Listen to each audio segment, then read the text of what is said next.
আসসালামু আলাইকুম friends, welcome back to my channel beautiful family kitchen থেকে জানাই সবাইকে অনেক ভালোবাসা। আজ বানাবো মুরগির মাংসের পিঠা। তো মুরগির মাংস পিঠা কিভাবে বানাচ্ছি তো চলুন দেখে নিই। তো এখানে আমি একটা খালি বোল নিয়েছি, তার মধ্যে নিয়ে নিচ্ছি 2 কাপ ময়দা, আর দিয়ে দেবো স্বাদ মতো লবণ, আর দিচ্ছি এই রান্নার তেল 2 চা চামচ। তো সব উপকরণগুলো দিয়ে মিশিয়ে নেব। আমার চ্যানেলে নতুন বন্ধু হয়ে থাকলে তো রিকোয়েস্ট করছি যে সাবস্ক্রাইব করে পাশে থাকবেন, আর ভিডিওটি ভালো লাগলে একটি লাইক করে শেয়ার করে দেবেন।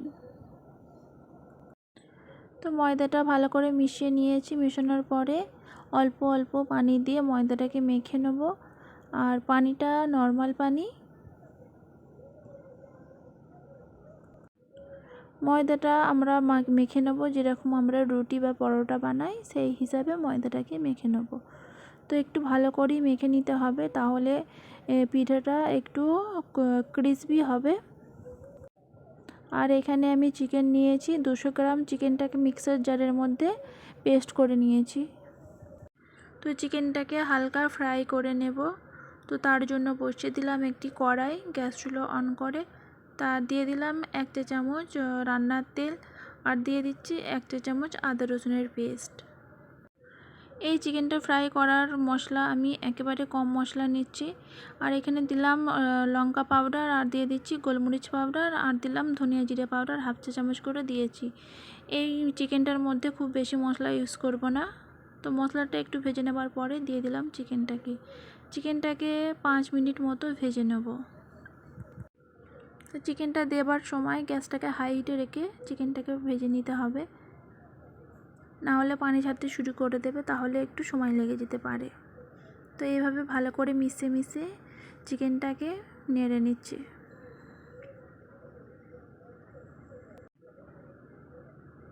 তো এখানে চিকেনটা দেখুন ভালোভাবে ফ্রাই হয়ে গেছে। আর নামানোর আগে দিলাম একটি কাঁচা লঙ্কা কুচি আর একটু ধনেপাতা কুচি দিয়ে নামিয়ে নেব। আপনারা চাইলে ঝালটা বেশিও দিতে পারেন, তো আমি ঝালটা কমই দিয়েছি। ভালো করে নেড়ে নিয়ে নামিয়ে নেব। তো চিকেনটা নামিয়ে ঠান্ডা করার জন্য সাইডে নিয়ে নিচ্ছি। আর এখানে তৈরি করে নিচ্ছি আটাটা আগে থেকে যে মেখে রেখেছিলাম সেটাকে ছোট ছোট পিস করে কেটে নিয়েছি। তা থেকে একটি লুচি নিয়ে নিলাম, দিয়ে ওটাকে রুটির আকারে বেলে নেব। এই পিঠাটা একটু পাতলা করেই বেলে নিতে হবে, খুব বেশি মোটা করব না।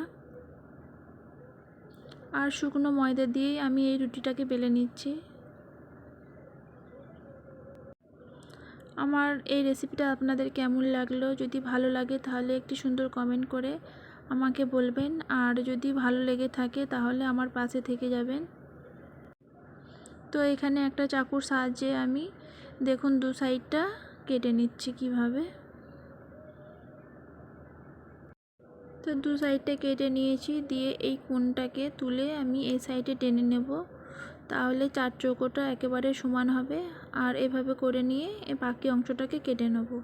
তো এইভাবে কাটলে একেবারে 4 চৌকো হবে, আর শেপটা খুব সুন্দর হবে। আর এই পিঠাটা 4 চৌকো করে বানাতে হবে, না হলে ওই ডিজাইনটা তৈরি করা যাবে না। আর চেষ্টা করবেন পুরো 4 চৌকো মতো করার। তো পাশ থেকে রুটিটাকে ছেড়ে নিলাম, দিয়ে দেখুন 4 চৌকো শেপে চলে এসেছে। তো এই রুটিটার 2 সাইডটা সমানভাবে কেটে নেব। দেখুন কিভাবে কাটছি, দেখে বুঝতে পারছেন। এখানে আমি ঠিক করে বলতে পারছি না, নিশ্চয়ই দেখে বুঝতে পারছেন। আর এখানে আমি চিকেনের পুরটা দিলাম, চিকেনের পুরটা অল্প করেই দিচ্ছি, এটা খুব বেশি পিঠাটা বড় বানাইনি। আর এই পাটটাকে তুলে নিয়ে চিকেনের ওপরে লাগিয়ে দিলাম। দেখুন একেবারে সমান সমান হয়েছে। আর হাতে করে একটু চিপে চিপে লাগিয়ে দিচ্ছি। তো সাইডগুলো একটু আঙুলের সাহায্যে নিয়ে টিপে টিপে নিচ্ছি, যাতে করে 2টো মুখ একসাথে হয়ে যায়, পরে ভাজার সময় না খুলে যায়। তো এবারে চাকু নিয়ে আর একটা সাইডে দেখুন এরকম সরু সরু করে লেয়ার করে কেটে নিচ্ছি। তো এখানে আমি 5টা করে ভাগ করলাম, এই 5টাতেও 5টাই করে নেব। আপনারা চাইলে আর একটু ছোট করে নিতে পারেন, বড় করলে দেখতে ভালো হবে না। চেষ্টা করবেন দু সাইডই সমানভাবে ভাগ করে কেটে নিতে। তো এখানে একটু পানি হালকা করে উপরে লাগিয়ে নিচ্ছি, তাহলে এই রুটিটা উপরে যখন দেব ভালোভাবে লেগে যাবে। তো এবার এই ডিজাইনটা দেখুন কিভাবে আমি করছি। এই পাশ থেকে একটা টেনে নিয়ে ওই সাইডে লাগিয়ে দিচ্ছি, আবারও ওই সাইড থেকে একটা নিয়ে এই সাইডে লাগিয়ে দেব। তো এইভাবেই ডিজাইনটাকে আমি তৈরি করে নেব।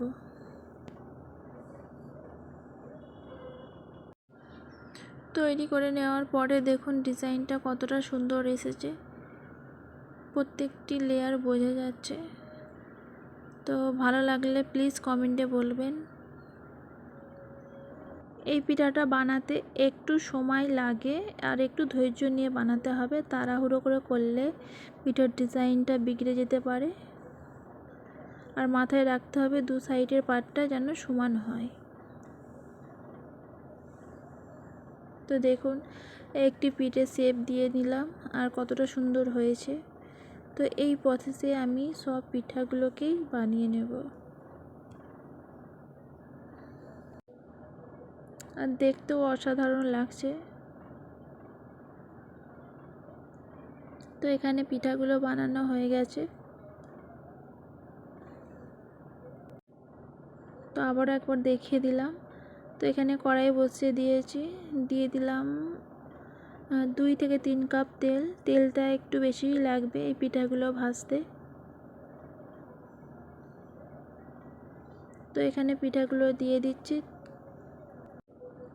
পিঠাগুলো ভাজার সময় গ্যাসের ফ্লেমটাকে মিডিয়ামে রেখে ভেজে নেব, না হলে ওপর সাইডটা ভেজে যাবে আর নিচের ভিতরের সাইডটা ভাজা হবে না, কাঁচা ভাব থেকে যাবে। তো এইভাবে একটু ছাঁচার সাহায্যে নিয়ে তেলটা উপর দিকে করে নিচ্ছি।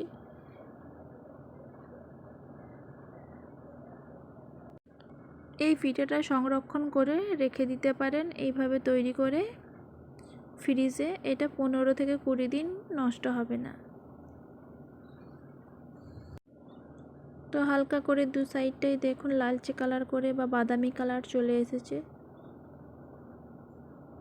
আর এটা মিডিয়ামে রেখে ভাজছি আস্তে আস্তে, তাড়াহুড়ি করে ভাজলে পিঠাটা কাঁচা ভাব থেকে যাবে।